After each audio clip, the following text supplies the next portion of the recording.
صدات آرامش محض برام وقتی پر از دردم.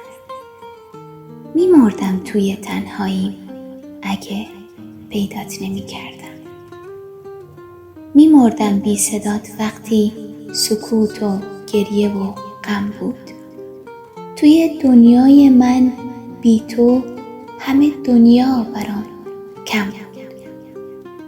میدونی چند هزار تا دل با شعرهای تو عاشق شد؟ صدات اینقدر خوبه که اذانش میشه کرد و مرد. صدای تو یه تسکینه تو این دنیای بیرحمی.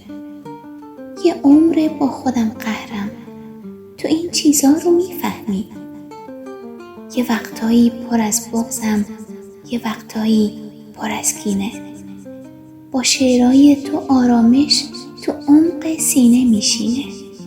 صدا تو دوست دارم چون مثل لالایی انگار. تو استاد صدایی و نمیشه کرد اینو